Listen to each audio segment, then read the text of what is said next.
Hi, I'm Jennifer J. Palumbo, coming to you live from New York. Okay, not live. This is recorded, but still.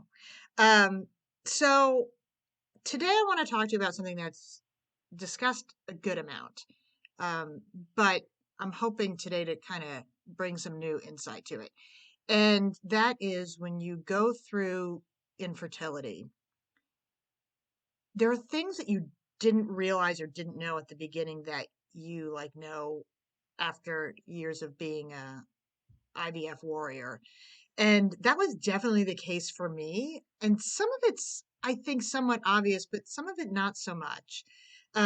So today I wanted to just go over a couple of things where I truly didn't know this at the beginning of trying to conceive, but now that my family building journey, aka hellish roller coaster, has come to a resolution, I wanted to share with others who may be either still in the trenches or just beginning to try to conceive, or maybe they just found out that they need IVF.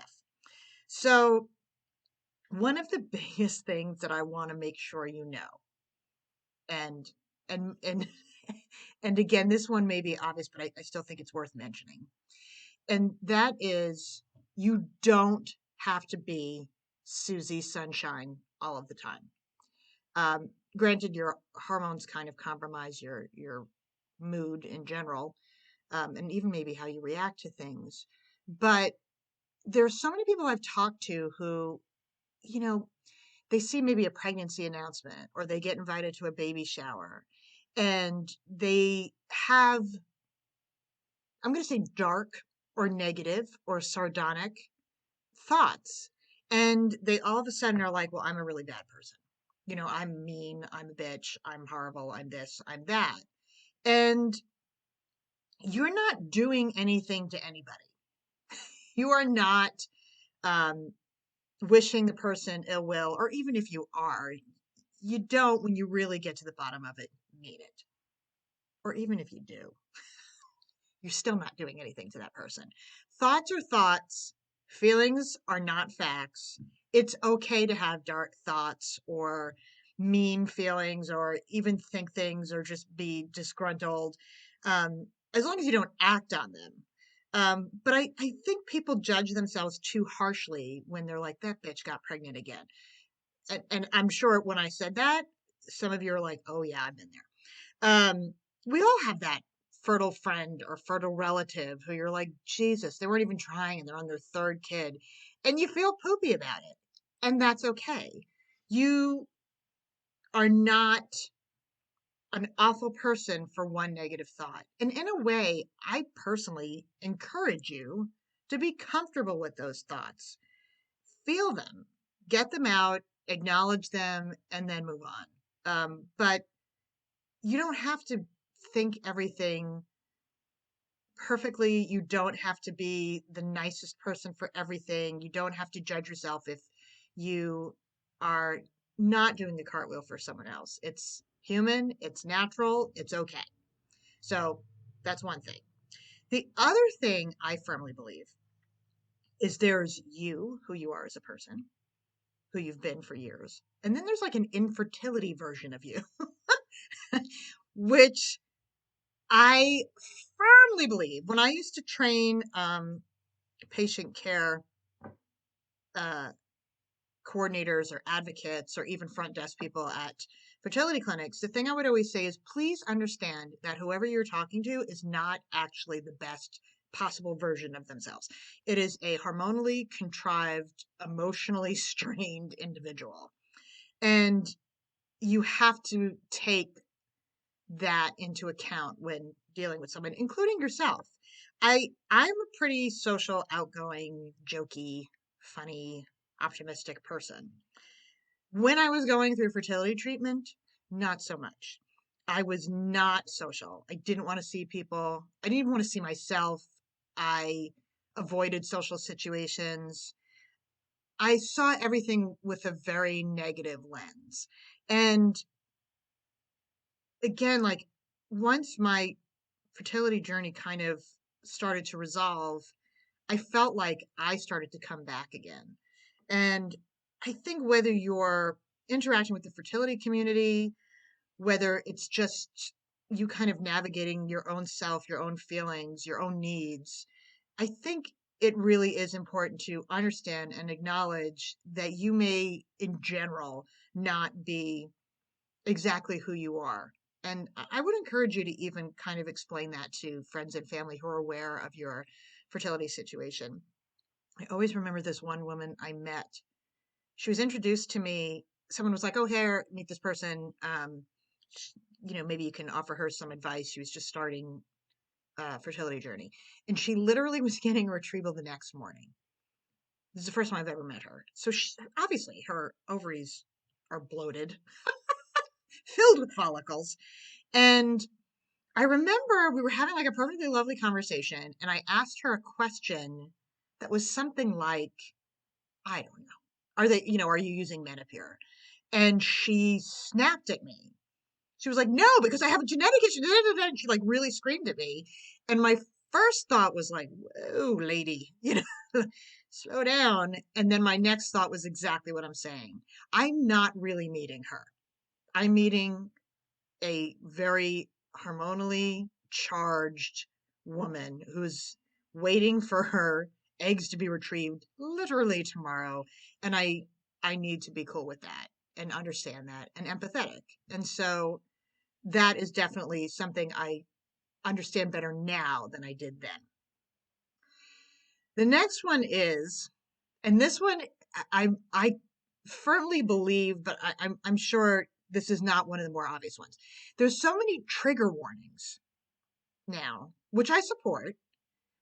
But the thing that I want to mention to you, not to be a big poop about it, there's some triggers you can't either avoid or anticipate. Um, yeah, pregnancy commercials, pregnancy plot lines, even the holiday, the card aisle at the store, those are obvious triggers. Pregnancy announcements, obvious triggers. But there may be something that reminds you of trying to conceive that no one would even know is a trigger that may happen. So I'll give you an example. When I was trying to conceive, Michael Bublé's I Just Haven't Met You Yet was like a big motivational song for me. Um, but when cycles didn't go well and I heard that song, it was not good. And that's not Michael Bublé's fault. He's adorable. How could you blame Michael? And it's not the person's fault who would play it on the radio. Like, how would anyone know if I'm out at a supermarket and that song comes on that that's going to trigger me? And so, what I'm trying to say is, you need to be prepared or aware that there may be the most obscure triggers that no one would even intentionally think of or do to torture you. And I do think we all need to be mindful of that as we try to protect ourselves. Um, but I can't stress that enough because I really do appreciate when people put trigger warning, but there's some things that you can't anticipate. You don't know everyone's journey. You don't know everyone's coping mechanisms, and sometimes it'll just get to you. Um, Other than just avoiding everything and being in a darkened room, which Lord knows we've all done once or twice, you're going to have to get to a place where you understand that things may trigger you that people unknowingly may do, or that just unknowingly may happen. Now, this next one, I'm sure some of you will want to smack me when I tell you, but things I didn't know. This is definitely one of them.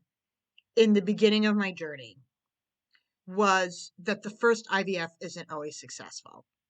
I know no one wants to hear that. However, for me, when I found that out, it made me feel better because I didn't get pregnant on the first IVF. I have friends who did, bless their hearts, but I didn't. And when I didn't, because you think, oh, IVF, it has high success rates and celebrities do it and it's going to work. And you're literally taking an egg and sperm and being like, bitch, procreate. Like, you're putting it together. It couldn't be any clearer. So you think this is a done deal. And you have an embryo, ideally inside you, just waiting to be, waiting to implant. But your first IVF attempt is like about 29.5% chance of actually happening.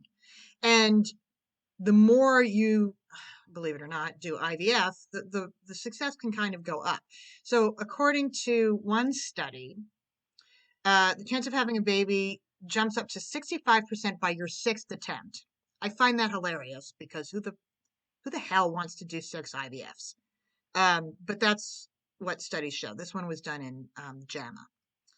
They actually said people have IVF success 6 to 9 cycles. Who the hell wants to do 6 to 9 cycles? But here's my point, and I do have one.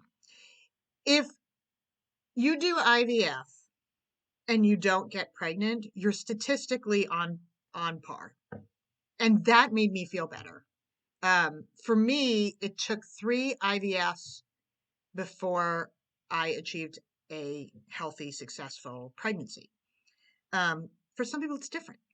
And if you don't get pregnant on the first or even second IVF or even third, mind you, affording all that is a whole other conversation, but you're not a failure. It's statistically accurate. And according to ASRM, a study they did years ago, they said it takes 3.3 on average IVF before you achieve a live birth. But again, JAMA recently came out with a study that it was closer to like 6. I don't enjoy telling you this, by the way. But like I said, if you've had a failed IVF, this is not uncommon. That doesn't mean you should give up all hope and that's it. And you're never going to get pregnant. It really is rare to get pregnant on the first IVF. The next thing is that fertility treatment isn't the worst thing in the world. Which, I mean, would I recommend it compared to a vacation in Tahiti? No. However, I'm grateful the technology exists. It's helped, over 8 million people since its inception, which was about 41 years ago. And while no one is like, hey, you know what I would like? I would like to get a needle in my vagina, suck out my eggs, fertilize them, and put them back in my uterus. No one really is signing up for that with great joy. But you kind of get used to it. I mean, if that's what it takes, you find your strategies, you find what works, what doesn't work. And ultimately, if you're trying to build your family and you need a little help, which is totally fine, fertility treatment isn't the worst thing in the world. I know some people prefer, or they were like, oh, I just want to do IUI. I don't ever want to do IVF. And definitely IUI is less invasive. It's less expensive, but the success rates are lower. And sometimes given your situation, IVF really is the best course of action. So those are my 5 things that I knew later, but not when I first started trying to conceive. If there's anything that I missed or something you want to add, well, of course there's stuff I missed. There's tons of things. There's so many things I learned. I also, just some quick ones. I think IVF is diagnostic. That's my opinion. I know some people disagree with that, but I think sometimes you can do all the blood work and the ultrasounds and all of that and not really find out as much intel as when you actually start to do an IVF cycle. For me, that was incredibly true, because my eggs seemed fine until we actually started fertilizing them. And then I would retrieve 13 eggs and have 1 embryo. And it was only until we did IVF that we realized that my eggs had really stupidly high standards. It's like, we're either going to be an embryo or we're going to be nothing, like an 8-cell embryo or zip. So there's lots of things. But I definitely think the 5 that I mentioned in my little 6 extra there, right there, are the ones that I feel the most strongly about. So I hope this helped. And as always, I'm sending you hugs and humor. And just remember, at the end of the day, this is my number 1 piece of advice to everyone who's going through fertility treatment. And that is, do what you need to do to stay sane. Every day, wake up and be like, what do I need to do to stay sane? Maybe not talk to my mother-in-law. Maybe not clean. Maybe get some Starbucks. Whatever. Stay sane, because this is not easy. All right. I hope this was helpful. Again, this is Jennifer J. Palumbo. Please feel free to reach out anytime. We're in this together, people. It's you to us. Us. All right?